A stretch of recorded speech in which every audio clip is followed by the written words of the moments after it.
Fala galera, beleza? Sejam bem-vindos a mais um vídeo no nosso canal. O vídeo de hoje, vamos trocar uma ideia sobre o VGHF. Vamos ver como é que ele tá, mais um mês acompanhando esse fundo. E a gente vai vendo o mês a mês dele, né? Assim, por enquanto, sem perspectivas de ver esse fundo entregando um dividendo um pouco mais alto que isso. Eu confesso para vocês que eu tô bem desapontado que esse nível de distribuição desse fundo, né? Pensar que ele já pagou 17 centavos no passado, claro, era uma inflação alta e tal, não sei o quê. Porém, hoje ele está muito alocado em CDI. Então, tipo, minha visão era para estar um pouco melhor que isso aqui, né? Eu tô achando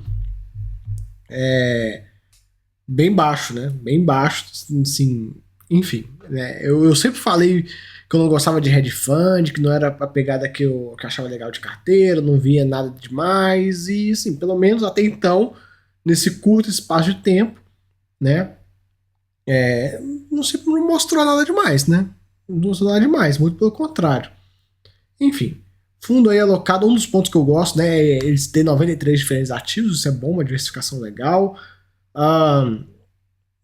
De acordo com eles, tem umas coisas que a hora não bate no relatório da Vela, foi meio esquisito. Fundo totalmente alocado seu patrimônio líquido e ativos-alvo, porém os recursos líquidos saem em caixa, mas não dá pra entender. Enfim, acho que o que eles chamam de recursos líquidos eles não consideram como alocação, enfim. A gente vê isso nos outros fundos também. E o fundo hoje com uma compromissada de 64 milhões, pouquinho, né? Não é nada muito alto. Não, claro, frente ao fundo, quase 10%. Pagou 10 centavinhos, conforme já comentei. Nos últimos 12 meses ele pagou 1,35, que dá de média, né? Pegando aí, dividindo por 12, 11 centavos por mês. É o que eu comento. Na minha visão, tá muito aquém. Na minha visão, tá muito aquém. Cara, eu acho o resultado muito baixo. Claro, teve deflação, não sei o quê, mas como eu falei, né, ele também já estava bem alocado em CDI. Durante o mês, eles venderam a posição de Multiplan, já viu o resultado já, e aí eles compraram esse FIP Planta Retrofit, um fundo de desenvolvimento, e 2 projetos de equity. Claro que também esses projetos de equity, desenvolvimento e tal, eles demoram até começar a gerar receita, né? Tem esse ponto também.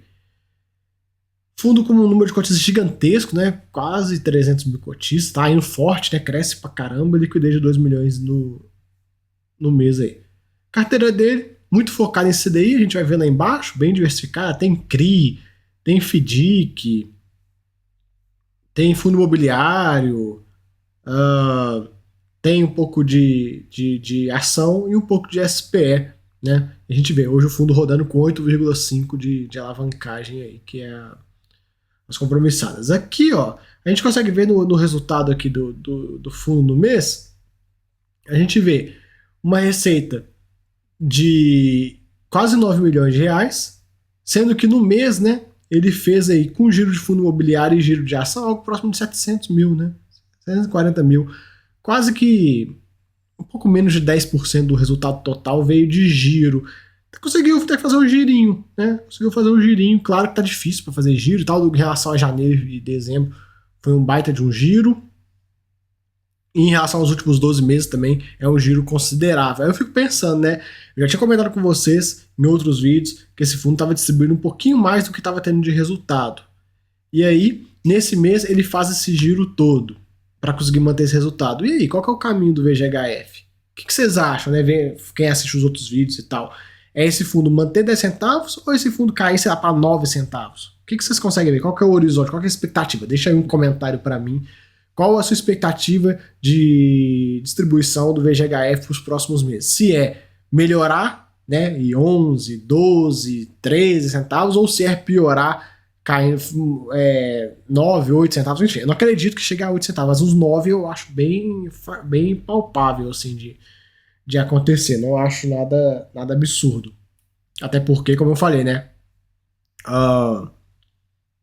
quase 10% do resultado nesse mês agora veio de giro. Se ele não tivesse feito esse giro, teria entregue bem menos, né? E as despesas estão bem elevadas também. Isso é um ponto de comentar. Claro, tem a compromissada no meio e tal, que dá uma bagunçada, mas eles poderiam também discriminar agora, né? Porque junta despesa do fundo com despesa de compromissada, e aí a gente não sabe de fato quanto que é. Mas se a gente olhar aqui, ó, depois a gente pegar os relatórios aí, os passados, para ver se ele já estava com compromissada lá em dezembro e janeiro. Mas se você olhar, o nível de despesa frente à receita é bem alto, cara. É bem alto. Eu faço aqui o cálculo aqui agora para vocês, ó. Dá nível de despesa de 21%. É alto, é alto. Claro, tem compromissada, mas como eu falei, o que é compromissado, o que é taxa de gestão, o que é taxa de performance, não sei o que e tal, porque a gente tem que ver essas questões todas, né? Tem que se botar isso na ponta do lápis. Ainda mais que o fundo não está entregando, na minha visão, está muito aquém, né? Olha só, 9 centavos, 10 centavos, 10 centavos. Claro que também nesse mês, um efeito que bate bastante em posições CDI é a questão do menor quantidade de dias úteis, né?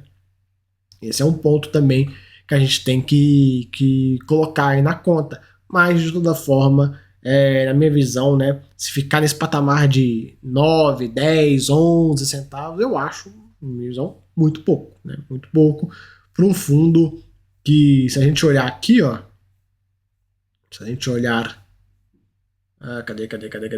Que tem uma taxa média de aquisição de CDI mais 4,83, né? Se a gente vê aqui, ó, na carteira dele, o grosso da carteira, 63%, está em CRI, sendo que metade dessa posição está em CDI e a outra metade está em IPCA. Vamos acompanhar. A taxa do CDI é bem boa, né? Era para estar segurando o rojão, da minha visão, era para estar segurando o rojão de forma um pouco melhor, né? Mas enfim, vamos acompanhar os próximos meses, vamos ver se melhora. Tem inflação um pouco mais forte vindo agora nos meses de, né, considerando o mês que vai impactar fevereiro e março, isso deve dar uma melhorada no resultado total desse fundo. A gente vai acompanhando aí. Aqui, a alocação é um fundo mais focado em CRI, tem um pouco, o grosso dele é CRI e FI. Aí tem uma mixariazinha em FDIC, uma mixaria em ação, SPE, mas o grosso mesmo, o carro-chefe é CRI e FI. E a posição de CRI dele alocada hoje 50-50 entre IPCA e CDI. Legal, né? Isso aqui eu gosto. A alocação que nesse momento faz total sentido. Total sentido estar nessa posição assim.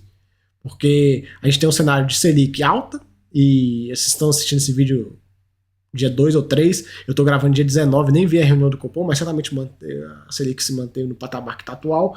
Então, é assim, um Selic alta com inflação querendo vir alta. E aí, as duas parcelas se beneficiam. Carteira dele, a gente tem um pouco da carteira que está em valor, outra parte está em renda. A renda é o que ele vai carregar, valor é o que ele vai fazer giros aí, né? A gente vai acompanhando esses giros dele e tal. Ele já fez um pouco não, né? Fez giro pra caramba, mas comparado aos outros meses, agora nesse mês, e a gente vai vendo para os próximos meses o que esse fundo vai aprontar. E aqui em cima a gente consegue ver as últimas distribuições, né? 9, 10 centavos, ele tá patinando nesse patamar, que na minha visão eu acho muito baixo. Muito baixo. Claro, que tinha deflação e tal, não sei o quê. Mas, enfim, eu espero que melhore. Na minha visão, assim, de risco-retorno, se não melhorar, daqui a pouco a cota começa a sofrer.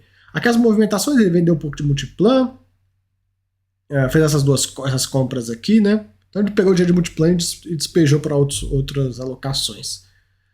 Média da carteira dele hoje, considerando o deságio que está sendo negociado a R$9, IPCA mais 8,83, CDI mais 4,22. E os ativos não teve nenhuma mudança, só aquelas duas compras lá, enfim, nada de novo assim.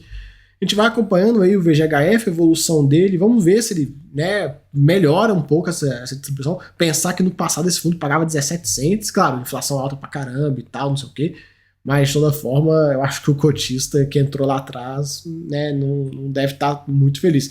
Enfim, a gente tem que ver qual que é a causa raiz dessa diferença tão grande de proventos, né? Será que é só a inflação? Será que as emissões sucessivas que tiveram, né? Esse fundo teve uma época que era emissão em cima de emissão toda hora. Será que essa loucura, essa sangria para crescer esse fundo nessa pressa toda, acabou que o fundo perdeu qualidade em relação ao que ele tinha lá atrás? Enfim, são vários fatores que tem que se botar em conta. Claro que para mim o maior fator de fato é a inflação, mas agora ele está alocado com a carteira CDI com uma taxa boa, né? CDI mais 4 não é uma taxa ruim.